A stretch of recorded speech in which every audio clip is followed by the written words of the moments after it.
Download aplikasi Bekal Islam dan kunjungi web bekalislam.com. Bismillahirrahmanirrahim. Assalamualaikum warahmatullahi wabarakatuh. Innal hamdalillah nahmaduhu wa nasta'inuhu wa nastaghfiruhu wa natubu ilaih. Wa na'udzu billahi min syururi anfusina wa sayyiati a'malina. May yahdihillahu fala mudilla lahu wa may yudlil fala hadiyalah. Wa asyhadu an la ilaha illallah wahdahu la syarika lah wa asyhadu anna Muhammadan abduhu wa rasuluhu la nabiyya ba'dah. Ya ayyuhalladzina amanu taqullaha haqqa tuqatih wa la tamutunna illa wa antum muslimun. Fa inna asdaqal hadithi kitabullah wa khairal huda huda Muhammadin sallallahu alaihi wasallam. Wa syarrul umuri muhdatsatuha wa kullu muhdatsatin bid'ah wa kullu bid'atin dhalalah wa kullu dhalalatin finnar. Hadirin dan hadirat yang dirahmati Allah Subhanahu wa taala. Alhamdulillah puji dan syukur senantiasa kita panjatkan kepada Allah yang terus-menerus tiada henti-hentinya memindahkan kita dari satu kenikmatan kepada kenikmatan yang lain, dari satu anugerah kepada anugerah yang lain. Sementara kita belum pandai bersyukur, belum bisa beribadah kepadanya, masih terus bermaksiat. Semoga Allah Subhanahu wa taala mengampuni dosa-dosa kita. Salawat dan salam tercurahkan selalu kepada junjungan kita Nabi Muhammad sallallahu alaihi wasallam, juga kepada keluarganya serta seluruh sahabat beliau tanpa terkecuali. Kita melanjutkan bahasan kita tentang sirah Nabi sallallahu alaihi wasallam. Pada pertemuan lalu telah kita bahas tentang dakwah as-sirriyah, dakwah secara sembunyi-sembunyi. Maka pada pertemuan kali ini kita akan bahas tentang dakwah secara terang-terangan atau dakwah jahriyah. Sebagaimana telah lalu, Nabi SAW berdakwah secara sembunyi-sembunyi selama 3 tahun. Ya, beliau mulai dari orang-orang terdekat beliau untuk didakwahi sampai akhirnya Allah memerintahkan Nabi SAW untuk berdakwah secara terang-terangan. Allah berfirman, "Wa anzir ashiratakal aqrabin." Berilah peringatan kepada keluargamu yang dekat. Maka tatkala itu Nabi mulai berdakwah terang-terangan di hadapan orang-orang Quraisy.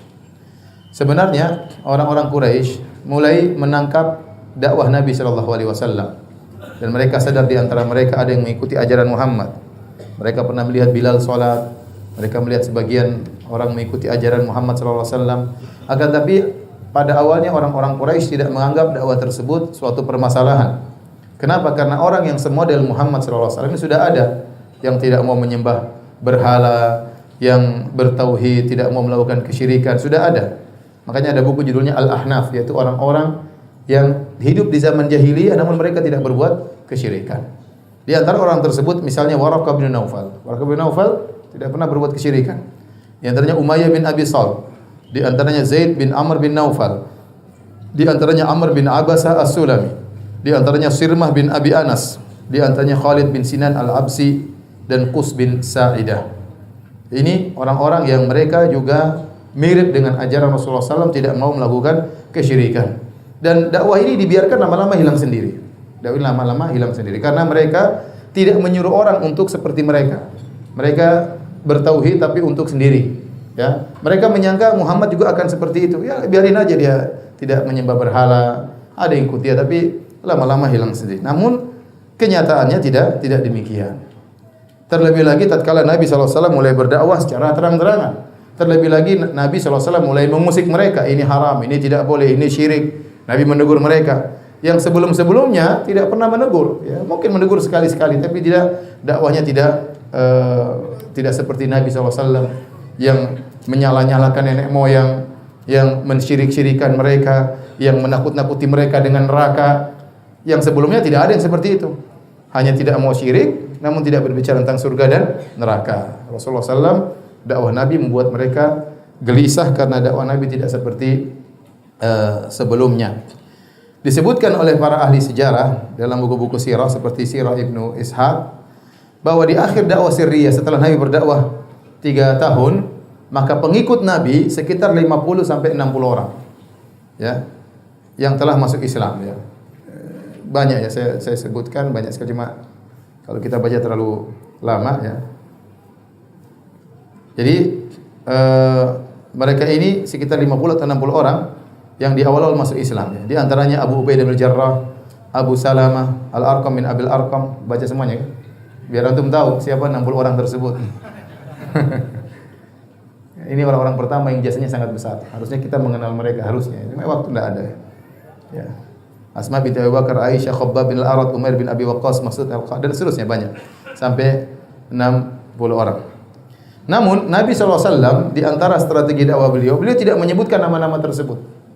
Karena semuanya berkumpul di rumahnya Al-Arqam, Darul Arqam bin Abil Arqam, mereka kumpul, Nabi dakwahi mereka. Jumlah mereka 50 sampai 60 orang, lelaki dan wanita. Tetapi Nabi tidak pernah gembar-gembor tentang nama-nama mereka. Kenapa? Karena bahaya. Di antara mereka 60 orang tersebut ada yang kabilahnya tidak kuat. Nah, kalau dia tidak memiliki suku yang kuat, dia akan disiksa oleh orang-orang Quraisy. Dia akan diintimidasi, diteror oleh orang Quraisy. Ya. Maka Nabi cukup mendiamkan, tidak perlu menggembar-gemborkan siapa orang-orang tersebut demi keselamatan mereka. Terutama banyak di antara mereka ada yang budak-budak akan disiksa oleh majikannya, ada orang miskin akan disiksa oleh orang-orang kaya. Sehingga Nabi SAW tidak menyebut nama mereka. Sampai-sampai ada seorang bernama Amr bin Abasa As-Sulami. Orang ini bercerita, sahabat ini radhiyallahu anhu bercerita tentang bagaimana Islamnya. Dia termasuk orang awal-awal yang Islam. Ya, dia sebutkan, kata dia, kuntu wa ana fil jahiliyati adhunnu anna an-nasa 'ala dhalalah. Saya waktu di zaman jahiliyah, saya melihat semuanya manusia di atas kesesatan. Dia juga termasuk ahnaf tadi yang tidak mau melakukan apa? Kesyirikan. Jadi lihat orang semuanya memberhala. Dia sendirian semua orang sesat ya. Wa annahum laisu ala syai'. Menurut saya mereka tidak berdiri di atas apapun. Wa hum ya'budunal authan, sementara mereka menyembah berhala. Dia tidak. Fasami'tu bi rajulin bi Makkah yukhbiru akhbaran. Tiba-tiba saya mendengar tentang seorang di Mekah. Ini Amr bin Abbas bukan tinggal di Mekah, dia dari luar. Tapi dia tidak berbuat kesyirikan. Dia tidak suka dengan orang menyembah berhala. Tidak lama kemudian dia mendengar ada seorang lelaki di Mekah menyampaikan kabar-kabar. Faqa'atu ala rahilati faqadimtu alaihi. Maka saya pun naik di atas tunggangan saya, kemudian saya pergi menuju bertemu lelaki ini, yaitu Rasulullah SAW. Fa idza Rasulullah SAW mustakhfiyan jura'u alaihi qaumuhu. Ya, ternyata Nabi SAW berdakwah sembunyi-sembunyi, sementara kaumnya berani melakukan perbuatan yang buruk kepadanya. Fatalattaftu hatta dakhaltu alaihi bi Makkah. Maka saya pun pelan-pelan sampai akhirnya aku masuk di kota Mekah. Kemudian akhirnya aku bertemu dengan Rasulullah SAW. Aku bertanya kepada dia, Ma anta? Kamu ini siapa? Ini orang asing baru ketemu Nabi. Nabi waspada. Ini siapa? Nabi juga tidak tahu. Kata Nabi, Ana nabiyun, saya Nabi. Fakultu wa ma nabiyun? Apa itu Nabi? Nabi jelaskan, Arsalani Allah. Nabi itu Allah utus saya. Tuhan mengutus saya untuk berdakwah. Fakultu wa bi ayyi syai'in arsalaka? Allah mengutusmu dengan apa? Qala arsalani bi silatil arham wa kasril awthan wa an yuwahhadallahu la yusyrak bihi syai'.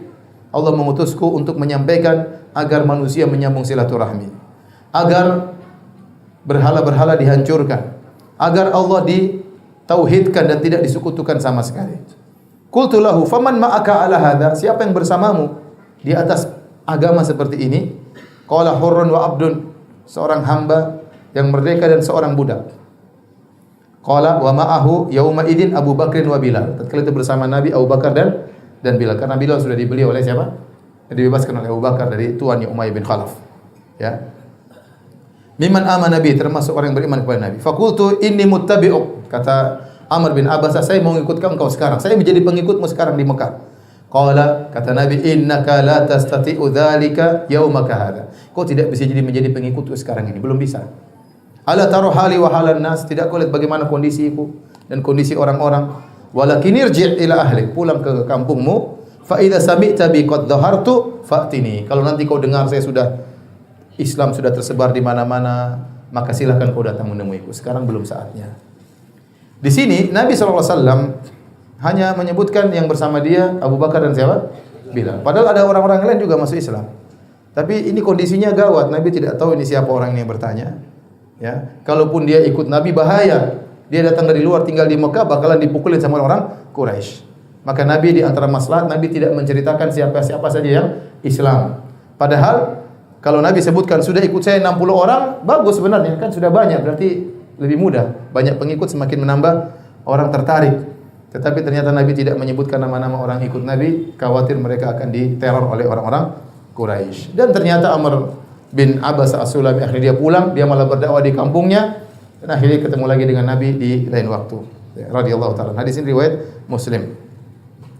Taib hadirin dan hadirat yang rahmatillah subhanahu wa taala. Setelah Nabi berdakwah 3 tahun, maka Allah perintahkan Nabi untuk berdakwah terang-terangan. Aisyah radhiyallahu taala anha bercerita, "Lamma nazalat wa anzir ashiratakal aqrabin." tatkala turun firman Allah, berilah peringatan kepada orang-orang terdekatmu. Ya. Yang pertama dulu waktu suruh dakwah, kum fa'anzir. Bangunlah dan beri peringatan. Tapi dengan diam-diam, dakwah satu persatu. Sekarang enggak, disuruh terang-terangan di hadapan orang Quraisy. Ya. Wa anzir ashiratakal aqrabin. Berilah peringatan kepada keluargamu, kerabatmu terdekat. Qama Rasulullah sallallahu alaihi wasallam ala sofa. Maka waktu turun ayat ini, Nabi tahu saatnya dia berdakwah terang-terangan. Maka Nabi sallallahu alaihi wasallam naik di atas bukit Sofa. Tahu bukit Sofa Marwah? Nabi sallallahu alaihi wasallam naik di atas bukit Sofa. Kemudian Nabi berteriak, "Ya Fatimatu bintu Muhammadin." Wahai Fatimah, putrinya Muhammad. "Ya Safiyatu bintu Abdul Muttalib." Wahai Safiyah, putrinya Abdul Muttalib. Wahai Safiyah, tanteku maksudnya. Karena Abdul Muttalib kakek Nabi, berarti Safiyah tantenya Nabi sallallahu alaihi wasallam. Ya Bani Abdul Muttalib, wahai anak-anaknya Abdul Muttalib. Maksudnya wahai paman-pamanku. Nabi panggil semuanya.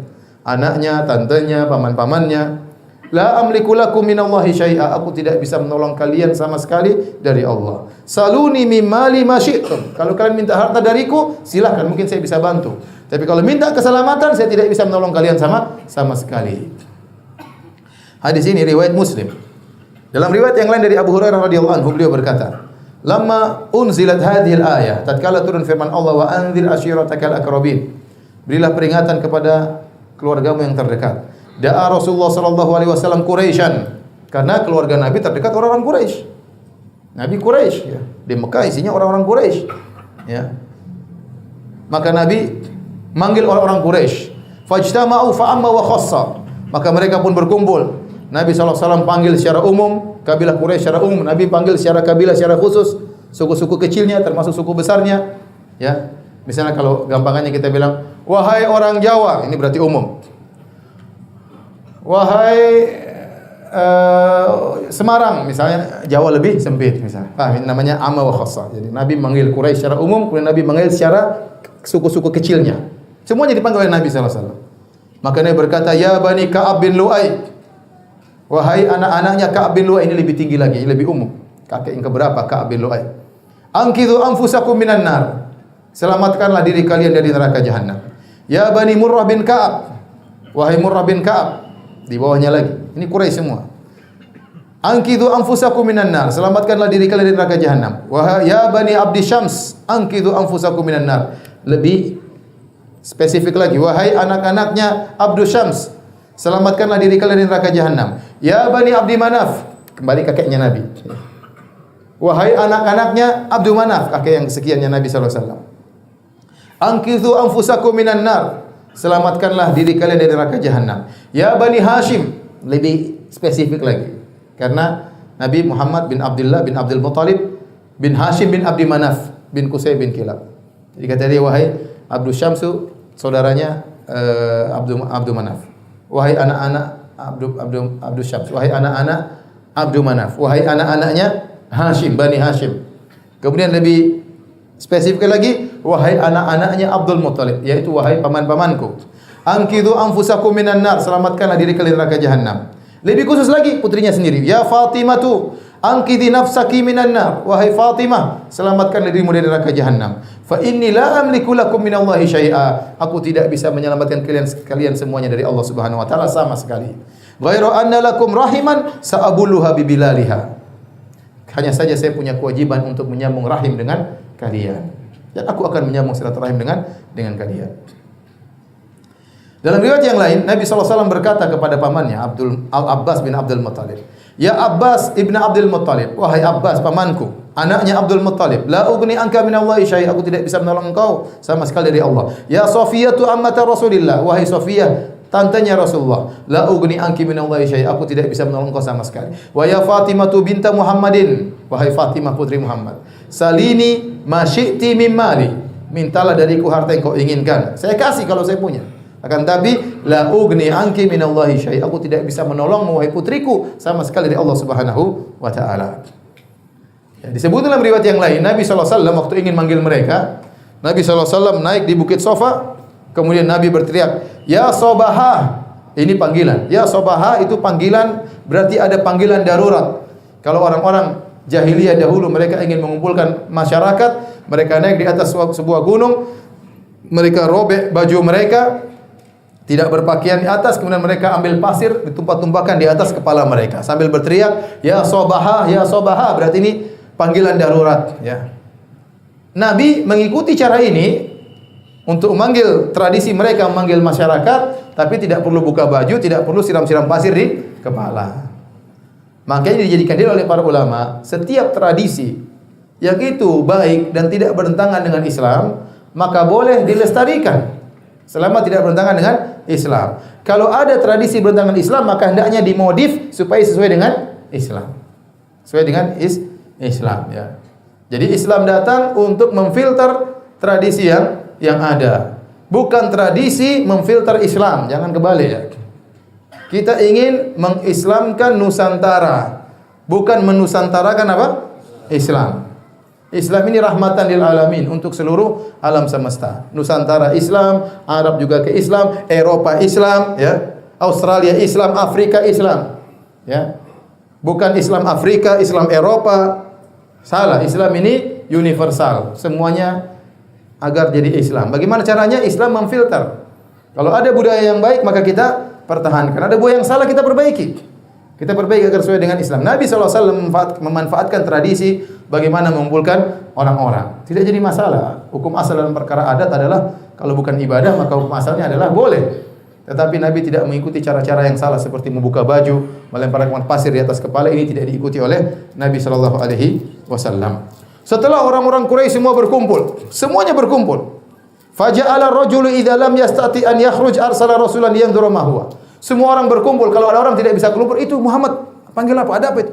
Semuanya ngumpul pengen tahu ada berita apa, karena yang ngumpulin Muhammad, dan Muhammad tidak pernah bohong dan tidak pernah bikin kabar isu-isu kecuali sekali ini, baru sekali ini. Maka semua orang penasaran, ingin datang. Ini ada apa? Muhammad tidak pernah begini sebelumnya.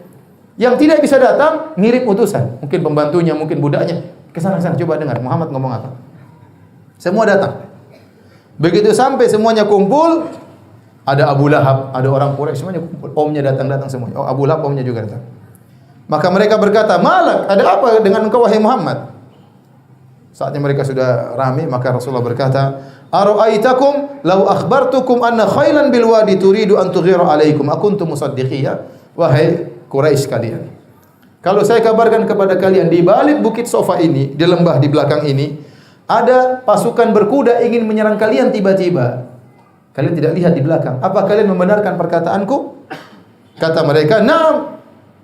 Kami akan benarkan. Ma jarrabna 'alaika illa sidqan." Kami tidak pernah mendapati engkau kecuali jujur. Engkau selalu jujur. Dalam riwayat yang lain, "Ma jarrabna 'alaika kadhiba." Kami tidak pernah mengatakan engkau dusta meskipun sekalipun enggak pernah, wahai Muhammad. Kalau kau bilang ada pasukan dari belakang gunung ingin menyerang kami, pasti kami benarkan. Ini mukaddimah yang ingin Nabi ambil. Kalian mengakui saya selalu jujur.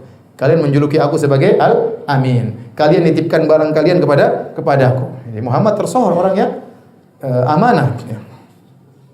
Maka setelah mereka membenarkan itu semua, maka Nabi berkata, "Fa inni nadhirul lakum baina yaday adabin syadid." Saya ingatkan kalian, di hadapan kalian ada adab yang pedih kalau kalian syirik.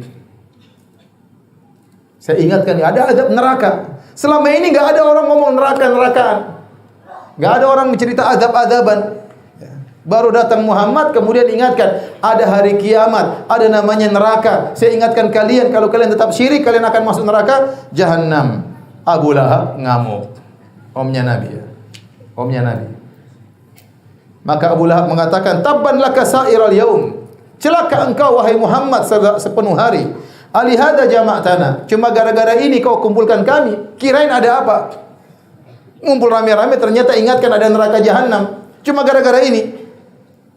Fanazalat, maka turunlah firman Allah langsung, "Tabbat yada Abi Lahab wa tabb." Celaka kedua tangan Abu Lahab. Sebagian ahli tafsir mengatakan Abu Lahab waktu ngomong, "Hei Muhammad, kamu jangan begini." Celaka kedua tangannya nunjuk-nunjuk Muhammad. Celaka kedua tangan Abu Lahab. Wa tabba, dan celaka dia. Dua tangannya celaka dan dia juga celaka. Ma aghna anhu maluhu wa ma kasab. Tidak bermanfaat baginya di akhirat kelak harta yang dia kumpulkan, dan anaknya tidak bisa menolongnya. Subhanallah. Harusnya pamannya membela dia, ini paman yang malah apa? Mengingkari pertama kali. Ya. Para hadirin dan hadirat yang dirahmati oleh Allah Subhanahu wa taala, Jadi tadi kita sudah singgung Nabi SAW memanfaatkan tradisi orang-orang jahiliyah yang tidak bertentangan, dan Nabi SAW banyak ya, seperti tradisi jahiliyah memuliakan tamu, tradisi jahiliyah yang mereka suka membantu orang susah, tradisi jahiliyah masalah keberanian, itu semua dilestarikan oleh Nabi SAW. Tradisi jahiliyah setia kawan itu juga dilestarikan oleh Islam. Bahkan kita boleh mengikuti tradisi orang-orang kafir kalau itu bermanfaat dan tidak ada kaitannya dengan agama, tidak jadi masalah. Contoh, kita dengar orang-orang Yahudi katanya kalau makan selalu buah dulu, ya. Diikuti oleh sebagian orang Islam katanya buah itu baik. Tradisi ini tradisi orang Yahudi katanya. Tapi nggak ada masalah ya kalau memang itu bermanfaat. Makanya Nabi SAW waktu nulis surat tahun 9 Hijriyah, Nabi mulai mendakwahi raja-raja kafir, Romawi, raja Persia, raja Mesir. Maka ada yang menyampaikan, ya, innahum la yaqra'una kitaban illa makhtuman. Ya Rasulullah, sungguhnya mereka itu tidak mau baca surat kalau enggak ada stempelnya. Ini aturan internasional. Nabi tidak tahu, dikasih tahu. Wahai Rasulullah, mereka itu raja-raja tidak mau menerima membaca surat kecuali ada stempelnya. Fattakhadha Nabi SAW khataman. Maka Nabi pun ambil buat cincin tertulis Muhammad Rasulullah min fiddah, terbuat dari perak. Buat apa? Buat stempel supaya apa? Resmi. Ini Nabi ikut tradisi mereka atau tidak? Ikut, tapi tradisi ini enggak ada masalah. Dan ada manfaatnya. Sama seperti Nabi SAW waktu perang Khandaq. Waktu perang Khandaq, kemudian Salman Al-Farisi diriwayatkan, Salman Al-Farisi berkata, "Ya Rasulullah, kunna bi Faris, idza husirna khandaqna." Kami dahulu di Persia, kalau kami dikepung kami bikin khandaq, bikin parit supaya mereka tidak bisa menyerang. Ini tradisinya orang-orang Persia, Majusi, penyembah api. Namun ini masalah duniawi dan ini ide yang bagus, bermanfaat, maka Nabi ikuti, enggak apa-apa, enggak ada masalah. Yang tidak boleh kalau tasyabuh dalam hal perkara agama atau tasyabuh pada perkara yang tidak bermanfaat. Seandainya orang-orang Islam bertasyabuh dengan orang kafir pada perkara bermanfaat, enggak apa-apa. Mereka punya perkara yang bermanfaat, seperti mereka suka jalan kaki misalnya, ya. Mereka suka olahraga misalnya, mereka makannya teratur misalnya, kita gorengan tiap hari pagi siang sore. Enggak apa-apa, cepat mati, yang penting enak hidup. Mereka teratur, mereka takut mati, makanya mereka makannya teratur. Itu bagus ya. Tapi yang diikuti model rambut sebelah hijau, sebelah merah. Nah, ikuti seperti itu. Model baju kekecilan, kelihatan sana sini ya. Buka sana, buka sini ya. Itu yang diikuti, ciuman di jalan ngapain itu? Kalau itu ikuti bahlul namanya, ikuti seperti itu. Yang diikuti yang enggak ada masalah ya. Orang bule enggak punya malu, kalau sudah mereka mau gaya apa saja enggak punya malu ya. Saya sampai heran lihat ada orang bule kemudian pakai rambutnya botak, di sebelah sini tinggal sedikit. Terus ada pohon korma di sini. Ini enggak malu di depan orang cantik aja, kemudian subhanallah. Kita kan Indonesia ini enggak, orang Asia ini enggak bisa seperti ini. Enggak bisa seperti itu ya. Jangan ikuti yang seperti ini ya. Teler-teleran diikuti, buka aurat diikuti, mode fashion dan macam-macam yang ngawur-ngawur diikuti. Kalau ikuti yang bermanfaat enggak ada masalah. Bagaimana penemuan ini enggak ada masalah, enggak dilarang. Baik. Hadirin dan hadirat rahmat Allah Subhanahu wa taala, kita lanjutkan. Tatkala Abu Lahab mencela Nabi sallallahu alaihi wasallam, maka Allah turunkan surat Al-Masad. Di situ Allah mengatakan, "Sayasla naran dzata lahab." Sungguhnya Abu Lahab akan masuk dalam neraka yang apinya menyala-nyala. Wa imra'atuhu hammalatal hatab. Bukan cuma Abu Lahab saja, istrinya juga masuk neraka, dan istrinya akan membawa kayu untuk bakar suaminya di neraka jahanam. Inilah perkara yang sangat menyedihkan Abu Lahab. Tatkala yang ikut menyiksa dia di akhirat ternyata istrinya juga yang dia cintai, yang selama ini bela-bela dia, ternyata ikut bawa kayu membakar siapa? Abu Lahab. Ini di antara salah satu tafsiran. Dan ini ayat dikatakan oleh para ulama mukjizat. Dan Abu Lahab sampai mati tidak beriman, istrinya sampai mati tidak beriman. Sudah divonis masuk neraka. Padahal Abu Lahab kalau ingin mendustakan Muhammad gampang, dia pura-pura masuk Islam, selesai. Buyar agama Muhammad sallallahu alaihi wasallam. Loh, Muhammad, Tuhanmu bilang Abu Lahab masuk neraka, sekarang dia masuk Islam. Seandainya Abu Lahab pura-pura masuk Islam, buyar agama Rasulullah sallallahu alaihi wasallam. Tapi Abu Lahab pun tidak mau pura-pura. Tetap aja di atas kekafiran sampai tewas ya. Abu Lahab. Taib hadirin dan hadirat Allah Subhanahu wa taala. Faedah dan hikmah perintah Allah untuk mendakwai kerabat dekat. Yang pertama, ya, wa anzir ashiratakal aqrabin, berilah peringatan kepada keluarga terdekat. Yang pertama, seorang manusia secara tabiat tentu lebih mencintai kerabatnya. Tentu secara tabiat dia lebih sayang kepada kerabatnya. Ya. Ini tabiat orang-orang Arab seperti itu. Sampai sekarang mereka menjaga nasab mereka. Sampai sekarang mereka masih pasang fam-fam di belakang, ya. Dan itu bagus untuk mengenal apa? Untuk menyambung silaturahmi. Mereka lebih sayang kepada kerabat dan itu dianjurkan. Maka seorang berusaha mendakwahi kerabatnya terlebih dahulu. Kemudian umumnya karib kerabat itu lebih mudah mendengar karena ini orang dalam istilahnya. Orang dalam yang berdakwah mereka lebih untuk mendengar, lebih untuk menyimak, lebih husnudzon, ya. Beda dengan orang luar terkadang suudzon, ya, terkadang merendahkan dan yang lainnya. Kemudian karib kerabat punya hak lebih besar dibandingkan orang di luar karib kerabat. Kemudian yang berikutnya, seandainya karib kerabat menerima dakwah, maka mereka adalah modal yang besar. Karena kalau ada gangguan dari luar, ternyata dibela oleh karib kerabat, ini adalah pembelaan yang sangat kuat. Oleh karenanya tatkala Nabi Lut dimusuhi oleh kaumnya, Nabi Lut tidak bisa berbuat apa-apa. Dia tidak punya kerabat membela dia. Apa kata Allah? Qala law anna li bikum quwwatan aw awi ila ruknin syadid. Waktu dia di pojokan oleh kaumnya. Wa jaa qaumuhu yuhra'una ilaih. Tatkala ada tamu-tamu datang di Nabi Lut, malaikat-malaikat yang berubah menjadi laki-laki yang tampan-tampan. Akhirnya istri Nabi Lut kasih tahu penduduk negeri tersebut semuanya homoseksual. Ada cowok-cowok ganteng ke rumahnya siapa? Nabi Lut. Maka mereka datang tergesa-gesa menuju rumah Nabi Lut dalam kondisi syahwat sudah memuncak. Ya, dan mereka mendorong Nabi Lut, "Mana tamumu? Biarkan kami lihat tamumu, biarkan." Ingin ketemu dengan tamu-tamunya Nabi Lut. Tatkala di pojokan Nabi Lut berkata, "Lau anna li bikum quwwatan aw awi ila ruknin syadid." Seandainya saya punya kekuatan untuk menolak kalian. Seandainya saya punya suku yang saya bisa jadi pegangan yang kuat. Tapi tatkala tidak ada sukunya, semua sukunya homoseksual. Maka kalau seorang punya kabilah yang kuat, dia bisa bertahan. Bahkan meskipun kabilah itu ternyata tidak beragama sama dia, terkadang membela. Contohnya Abu Thalib membela siapa? Nabi sallallahu alaihi wasallam. Nanti akan kita jelaskan tatkala di boikotnya di Syiah Abu Thalib di pertemuan-pertemuan berikutnya insyaallah. Demikian juga waktu Nabi Syuaib alaihissalam mendakwahi kaumnya, melarang mereka berbuat curang dalam timbangan, wa auful kail, sempurnakanlah timbangan. Maka mereka kaumnya Nabi Syuaib mengancam Nabi Syuaib. Kata mereka, "Ya Syuaibu, ma nafqahu katsiran mimma taqul."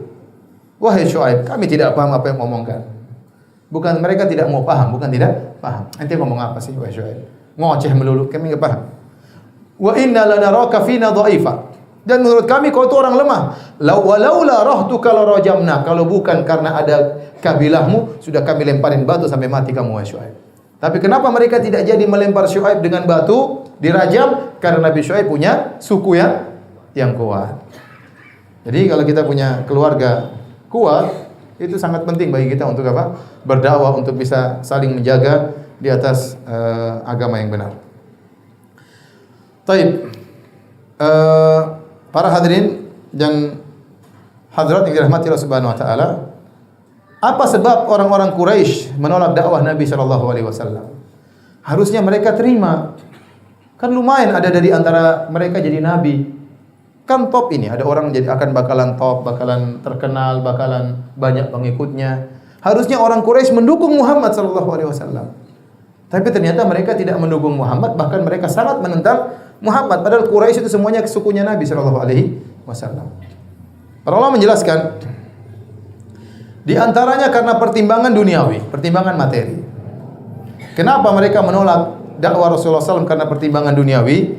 Karena Ka'bah berada di Mekah dan Mekah merupakan pusat peribadatan. Orang-orang dari penjuru Arab, Jazirah Arab datang untuk beribadah di kota Mekah. Terlebih lagi di Ka'bah ada 360 berhala. Ya, berhala spesifik ya. Masing-masing yang datang punya berhala khusus. Yang satu hobinya berhala ini, yang satu pokoknya disediakan oleh orang-orang Quraisy. Sehingga dia menjadi pusat peribadatan dan ini membuat ramai dan jadilah dia pusat perdagangan. Secara ekonomi ini sangat penting. Nah, kalau ternyata berhala-berhalanya dihancurkan, orang-orang sudah cari berhalanya enggak ada, akan mengurangi wisatawan datang ke Mekah ya, mengurangi pemasukan visa dan macam-macamnya. Dan yang lainnya, maka ya, mereka nolak, tidak mau. Khawatir nanti orang-orang akan meninggalkan kota Mekah. Ini sebab yang pertama, pertimbangan duniawi, materi. Karena ini pusat perdagangan. Kalau dirubah sistem yang sudah berjalan ini, bahaya. Orang nanti malah menjauh dari kota Mekah dan mereka tidak mau hal tersebut. Karena memang orang-orang Quraisy penghasilan mereka yang paling utama adalah berdagang. Yang kedua, mereka tidak mau menerima dakwah Rasulullah SAW. Kenapa? Karena taklid kepada nenek moyang. Dan ini sebab yang paling utama. Tidak mau mengikuti kebenaran karena taklid kepada nenek moyang. Hampir seluruh nabi ditolak dakwahnya karena kaumnya tidak mau meninggalkan tradisi nenek moyang. Kata Allah Subhanahu wa taala, "Wa kadzalika ma arsalna min qablika fi qaryatin min nadhirin illa qala mutrafuha inna wajadna aba'ana ala ummah wa inna ala atharihim muqtadun." Demikianlah tidaklah kami utus sebelum engkau wahai Rasulullah kepada suatu negeri pun pemberi peringatan kecuali orang-orang yang angkuh dari negeri tersebut berkata, kami telah mendapati nenek moyang kami seperti ini, kami hanya tinggal ngikut nenek moyang. Dalam ayat yang lain kata mereka, wa inna ala atharihim muhtadun, dan kami tinggal mendapat petunjuk, tinggal ngikut saja apa yang dijalankan oleh nenek moyang kami. Demikian juga kaum Ad, kenapa menolak dakwahnya Nabi Hud? Jauh kaum Ad menolak dakwahnya Nabi Hud. Kenapa? Mereka berkata, qalu ajitana lina'budallaha wahdahu wa nadharu ma kana ya'budu aba'una fa'tina bima ta'iduna in kunta minas shadiqin. Kata mereka, wahai Hud, apakah kau datang kepada kami menyuruh kami sembah Allah saja dan suruh kami meninggalkan sesembahan nenek moyang kami? Oh enggak boleh. Masa kau suruh kami meninggalkan sembah nenek moyang kami? Jadi mereka berpegang teguh dengan apa? Tradisi nenek moyang. Seakan-akan nenek moyang mereka adalah orang-orang yang maksum, tidak mungkin salah. Seakan-akan kalau nenek moyang mereka salah, kemudian mereka hancur lebur. Ada syubhat, ada pemikiran kalau kita celah nenek moyang berarti kita hancur, berarti kita rusak. Padahal tidak ada kelaziman seperti itu. Kemudian juga kaum Samud tatkala menolak dakwah Nabi Saleh, apa kata mereka? Ya Salihu qad kunta fina marjuan qabla hadha atanhana an na'budu ma ya'budu abauna. Wahai Saleh, dulu kau kami harapkan jadi pemimpin. Sekarang kau datang malah melarang kami untuk menyembah sesembahan nenek moyang kami. Subhanallah. Sama Syuaib juga. Nabi Syuaib tatkala suku Madian menolak dakwah Nabi Syuaib, mereka berkata, "Ya Syuaibu as-salatuka ta'muruka an natruka ma ya'budu abauna." Wahai Syuaib, apakah salatmu menyuruh kami untuk dakwahmu menyuruh kami untuk meninggalkan sesembahan nenek moyang kami? Semuanya enggak ada yang mau. Apalagi Nabi Ibrahim alaihissalam. Ibrahim berkata, ya, "Idz qala li abihi wa qaumihi ma ta'budun." Ibrahim berkata kepada bapaknya dan kaumnya, "Apa yang kalian sembah?" Qalu na'budu asnaman fanadhallu laha aqifin. Kami menyembah berhala-berhala kami dan kami akan terus menetap di berhala-berhala kami. Nabi Ibrahim ngobrol. Nabi Ibrahim tanya, "Qala hal yasma'unakum idz tad'un?" Apakah ini patung-patung dengar kalau kalian berdoa? Ini agak sedikit ngejek Nabi Ibrahim. Ini patung-patung kalian sembah. Kalau kalian berdoa mereka dengar. Au yanfa'unakum au yadhurrun? Apakah patung-patung ini bisa beri mudarat kepada kalian, bisa beri manfaat kepada kalian? Mereka tidak bisa jawab. Kata jawaban mereka, bal wajadna aba'ana kadzalika yaf'alun. Kami ini tinggal ngikut nenek moyang. Nenek moyang dari dulu seperti ini. Jadi tidak ada dalil kecuali dalil apa? Nenek moyang. Seakan nenek moyang mereka pasti benar. Ya, makanya kalau kita dakwah orang bilang nenek moyang kalian begini. Nenek moyang banyak di dunia ini. Nenek moyang kalian, nenek moyang ini, nenek moyang mana yang benar? Kalau semua orang nenek moyang benar, tidak bisa, kontradiktif. Nenek moyang sana bilang begini, nenek moyang sana yang benar, nenek moyang tidak maksum. Kalian pun nanti suatu jadi nenek moyang, ya tidak? Sekarang kalau kita rubah, kalian tinggalkan kesyirikan, kita rubah, kita semua sekarang tidak syirik. Kan 1000 tahun lagi kita jadi nenek moyang, tak? Sama orang-orang, terus gimana? Siapa menjadi nenek moyang mana yang benar? Ya. Jadi tidak boleh menjadikan nenek moyang sebagai patokan kebenaran.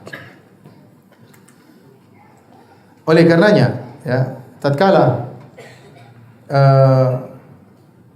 Abu Talib didakwahi oleh Nabi SAW, ya pamanku ucapkan la ilaha illallah, suatu kalimat yang aku akan bela engkau di depan Allah untuk masuk surga.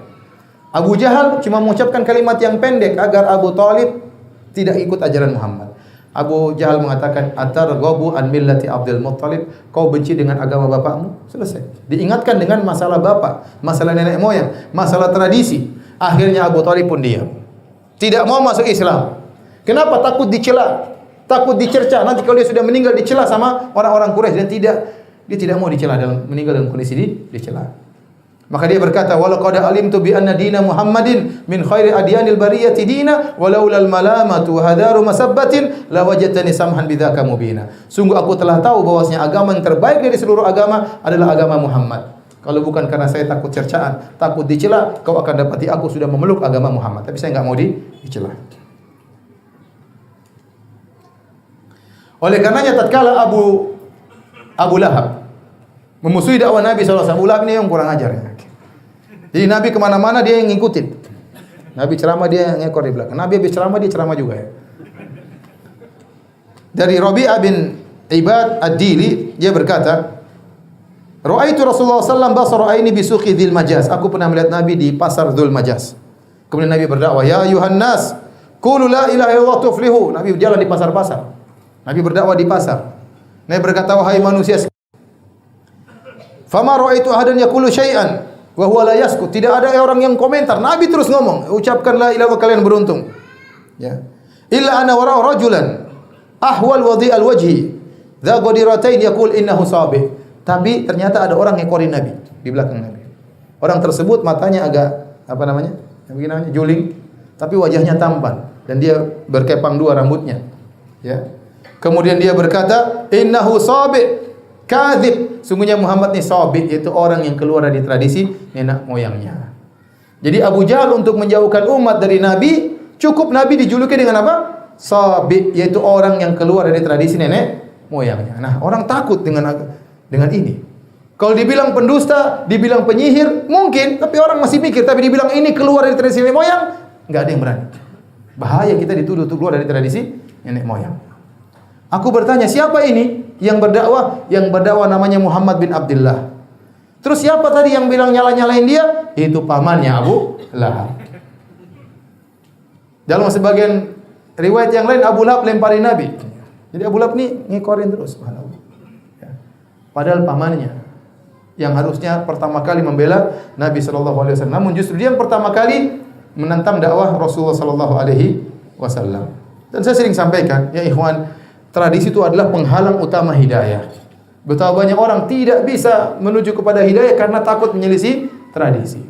Bahkan saya katakan, sampai sekarang di tanah air kita ada suatu kota, masya Allah, di situ banyak ulama, banyak orang-orang yang hafal Quran, tapi tradisi tidak bisa dirubah. Sampai sekarang nasab kembali kepada perempuan. Sampai sekarang kalau mahar yang bayar apa?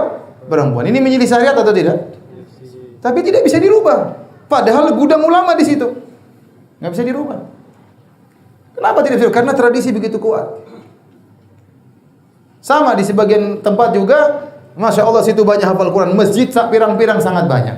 Tapi kalau sebagian mereka mau menikah, perempuannya diculik dulu. Iya tidak? Bahkan sebagian mereka bangga, anak saya sudah diculik, putri saya sudah diculik. Berarti laku mungkin atau gimana? Ini tradisi kurang baik, tapi dipelihara. Padahal menyelisih syariat apa? Islam. Jadi susah orang merubah tradisi. Nah, orang sudah bertahun-tahun syirik, tahu-tahu ente bilang ini enggak boleh, ini neraka jahanam, kira-kira gimana? Terus dia bilang, ente anak ingusan, yang begini bukan saja, bukan bapak saja, mbah-mbahmu juga begitu. Terus ente bilang, bapak dan mbah-mbah semuanya sesat. Kira-kira gimana? Oh, dia ngamuk. Ente kurang ajar, bapakmu kamu sesatkan, mbah-mbahmu kamu juga sesatkan. Iya, bapak dan mbah-mbah juga sesat.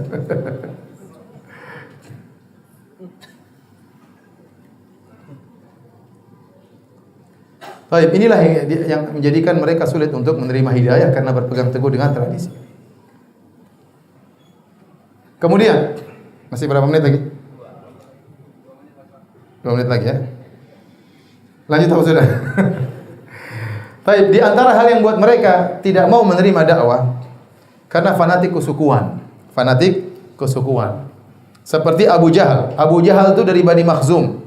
Dia tidak mau menerima dakwah Muhammad. Kenapa? Muhammad dari Bani Hashim. Dan Bani Makhzum dan Bani Hashim sama-sama Quraisy, tapi mereka bersaing untuk mencari kemuliaan, mencari pamor, popularitas di antara Arab seluruhnya. Makanya Abu Jahal pernah berkata, "Tanaza'na nahnu wa Banu Abdi Manaf asyaraf." Kami Banu Makhzum bersaing dengan Banu Hashim. Kabilahnya Nabi sallallahu alaihi wasallam. Kami bersaing untuk mencari kemuliaan di hadapan orang-orang Arab. At'amu fa'at'amna. Mereka kasih makan sama orang miskin, kami juga kasih makan. Mereka bagi-bagi minuman, makanan, kami juga. Wa a'tau fa'ataina. Mereka memberi, kami juga memberi. Hatta idza tajathaina 'ala rukab wa kunna kafarasai rihan. Sampai tatkala kami sudah bersaing sampai setara dan sebanding Bani Makhzum dan Bani Hashim, qalu, tiba-tiba Bani Hashim berkata, "Minna nabiyyun ya'til wahyu minas sama." Tiba-tiba Bani Hashim mengaku kami punya nabi, dapat wahyu dari langit. Nah, ini kalau gini kita enggak bisa bersaing. Siapa yang dari Bani Makhzum jadi nabi? Nah, kalau kami membenarkan bahwasanya Muhammad ini nabi, berarti kami kalah saingan. Sudah selesai, paham atau tidak? Enggak paham, saya ulangi ya. Jadi mereka sudah saingan dalam segala hal, masalah kebaikan, bagi-bagi mereka sudah saingan. Ternyata tiba-tiba tatkala mereka sudah setara sebanding, tiba-tiba ada dari Bani Hashim mengatakan, kami punya nabi dari Bani Hashim, Muhammad, datang wahyu dari langit. Lah gimana kami menyaingi mereka? Enggak mungkin kami ngaku juga kami punya nabi namanya Abu Jahal, enggak mungkin. Oleh karenanya kami harus mendustakan Muhammad supaya kami tetap dalam apa? Persaingan. Kalau kami membenarkan Bani Hashim punya nabi, selesai, kami kalah saingan, berarti kami kalah. Kami akan terlindas dan tenggelam lebur dalam kemuliaan Bani Hashim. Itulah yang menyebabkan Abu Jahal tidak mau beriman kepada Muhammad karena hasad, karena dengki, fanatik terhadap sukunya. Baik, demikian saja kajian kita. Insyaallah nanti pada salat kita ada tanya jawab. Wabillahi taufiq wal hidayah. Assalamualaikum warahmatullahi wabarakatuh.